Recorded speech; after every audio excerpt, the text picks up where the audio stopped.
What's up, everybody? I'm Raf, and this is Mansa Musa. He's a Saharan Euromastix. They're a really cool, underrated little lizard out of the Sahara Desert, and they come in yellow and red. They're like little designer lizards. I got broads in Atlanta. And I have him out with me today for this video for a couple of reasons. One is to kind of socialize him a little bit, get him used to handling. He's doing a lot better than he used to. Another reason is, to match my yellow shirt. He's got his own yellow shirt on, as you can see. Another reason is that, he needs a very hot basking spot. He's used to the heat. He can handle the heat. He could stay in the kitchen. And we're talking about a very hot topic today in the reptile hobby. We're talking about loose versus solid substrate. So that's things like, think of it like dirt versus tile or paper towel or something like that. So we're not going to waste any more time. We're going to talk about that other reason we have him out a little bit later in the video. And if you like reptile related content, make sure you like and subscribe to our channel and like this video. And, it helps us out a lot. It lets us know that we're doing something good, all right? So, and it lets us know that someone's listening. So anyway, we're going to roll the intro.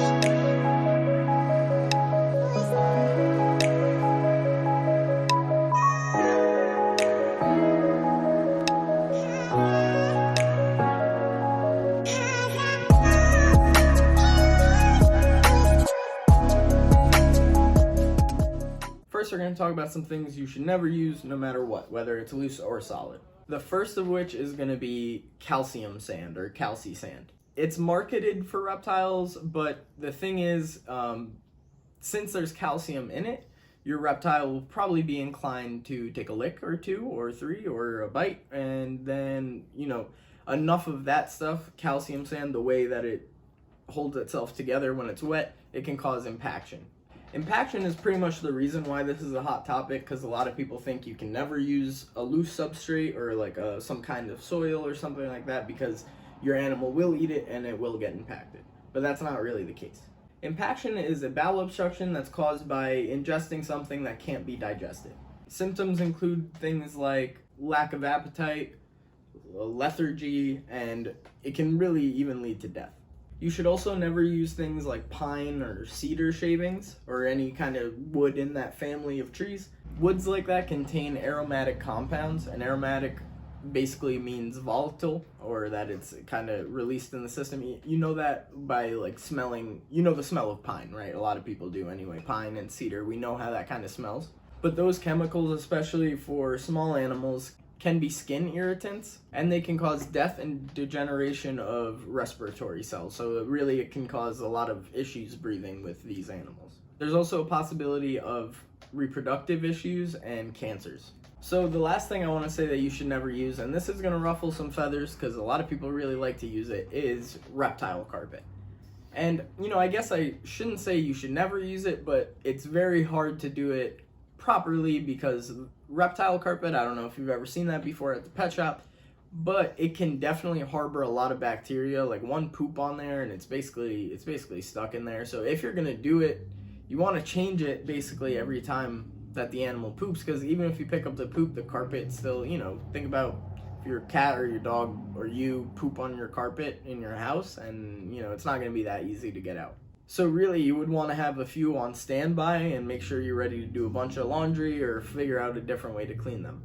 Reptile carpet also kind of has the tendency to get your reptile's nails kind of stuck into it, and then they can end up even pulling them off. I don't know if that's what happened to Musa here, but as you can see, he's got a couple little fingernail problems. Again, I don't really know where these came from. He was an adult when he came to us. So, yeah. Don't use reptile carpet. Okay, so now we're going to move on. First, we're going to talk about some safe, solid options that you might use for your animal substrate. Some things that work really well are going to be your newspapers, your paper towels, even tile or vinyl flooring works pretty well as well. Now we'll talk about some pros and cons of solid substrate. One pro for sure is that it's sanitary. It's clean. If you have some paper towel down in your reptile's enclosure and it takes a poop, Well, you take everything out, you take out the old paper towel, you give the tub or the enclosure a good clean, and you put new paper towel in, and you know it's safe from bacteria, all sorts of things. Another thing is it works really well for babies of any species, because even if you're using a substrate that you're pretty sure won't cause impaction in an adult animal, like say a leopard gecko or something, babies are a lot smaller, and it just increases the chances of some kind of impaction problem happening, so it works really well for babies. Now, some cons of solid substrate is that it doesn't hold humidity, which is not a problem for this guy. This guy needs negligible levels of humidity. He's used to a desert type of climate. But things like ball pythons and whatnot that need a lot of humidity, it's hard to keep that level of humidity with a bunch of paper towel in there instead of something like coconut husk that will hold that humidity, but we'll talk about that later.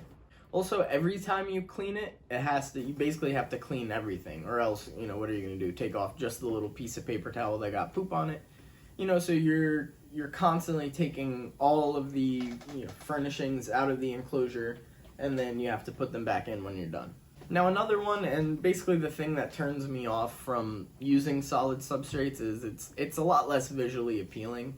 I know that's kind of selfish, but there are safe ways to give your animal a more natural type environment, like Petunia, or hognose snake, hates being on her paper towel that she's on for now because she's healing. She was dealing with some health issues. We have a video about that too if you want to see what's going on with Petunia. But she really doesn't like her paper towel, because the reason that hognose snakes have their nose like that, a little shovel face, is they like to dig in the dirt. So that's another thing about loose substrate that we'll talk about soon. It promotes natural behaviors, and yeah, Petunia is not a big fan of paper towel.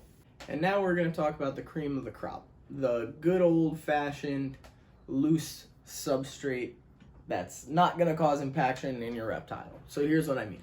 Mansa Musa lives entirely on play sand, and actually he's got some seed, a little area with seeds too, because these guys are so funny. They're little vegans and they eat bird seed, and it's hilarious. But anyway, Musa lives on this sand, and he'll take his vegetation that maybe we just washed, has some water droplets on it, and we put it in his salad bowl. But we all know how these guys can be, animals in general, reptiles.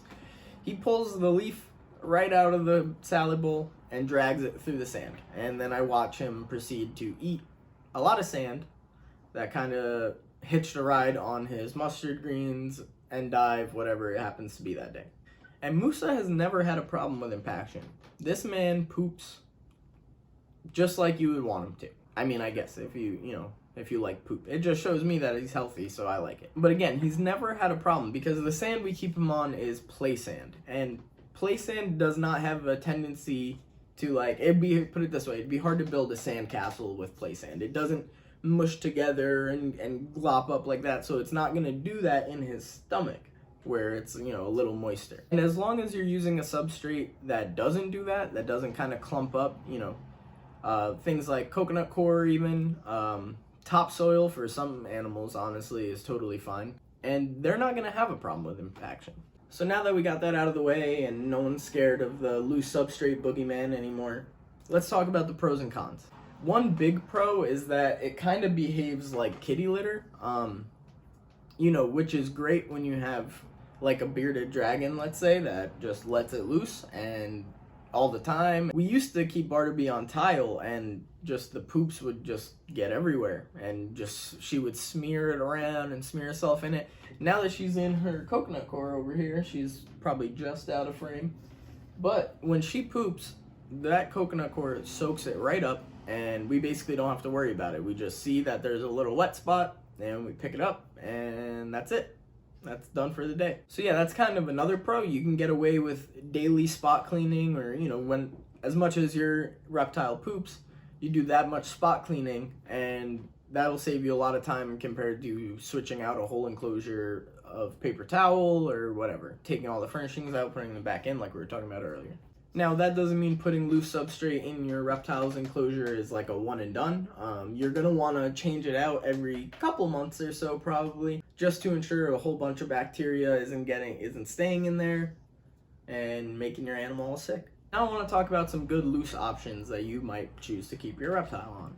The big one for me has to be coconut products. That's both coconut chip, coconut husk, coconut core. These things are just great. We've kept snakes on them, we've kept lizards on them, and we've never had any kind of problem while a snake is eating or a lizard's eating with impaction. And you know, we've seen small amounts get ingested, and you know, at first we were kind of worried for the first day or two, but then we realized that, oh, they're pooping fine, they're still eating, everything looks good, they look healthy, and yeah, so it's really nothing to worry about.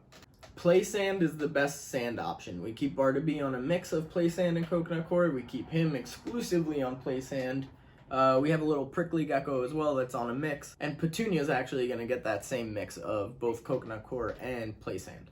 If you choose to use wood shavings, you can go with something like aspen. That's not going to give you the problems like pine shavings or cedar shavings will. 100% cypress mulch is also a good option for your larger animals. The big pro to me for loose substrate is that you can see it promoting their natural burrowing behaviors. Uromastics do this funny thing where they kind of like shake themselves into the sand. It's adorable. And you know, everyone that has a loose substrate in here, I've seen them digging around at some point. Leroy buries himself in his mulch to sleep. We got the leopard geckos that are kicking it around with their back feet and all that kind of stuff. The snakes, it's pretty much for a corn snake, it's pretty much a built-in hide all the way across the enclosure. We keep her on Repti chip, which is that coconut chip substrate I was talking about. And yeah, if she wants to just go under there and disappear, she totally can. And that just, if anything, it makes the enclosure more comfortable for her. Also, it's a different texture to kind of slide up on, I guess. If you're a snake, you're not really walking around in it. But, you know, and my big thing is, like, they do live on a loose substrate in the wild. Pretty much every reptile, you know. And I understand the fear of things like impaction, because it can go really wrong. But as long as you do your part making sure you're using the right stuff, you're really not going to have a problem. And I think it's good enrichment for these animals too. So really the only con I have for loose substrate is that, you know, when you do that full clean, when you do that full clean that we were talking about every couple months or so, it's more difficult, obviously, than changing paper towel. You know, you have to get all that old substrate out, you got to mix together some new substrate, put it back in, and you know, I guess it's a little more expensive too to do the loose substrate option, but do your research. You don't have to get everything Reptile branded. You get things at like Lowe's and Home Depot, things like that, and you'll be able to accommodate them for a cheaper price. So that just about wraps it up for our video here today. I guess on a personal note, personal bias, loose substrate all the way. It's just, yeah, it seems better. They seem to enjoy it more. Again, feel free to use solid substrate if you want to. Just know the risks and benefits and the pros and the cons. And there's really no risk with solid substrate other than like the reptile carpet. So don't use reptile carpet.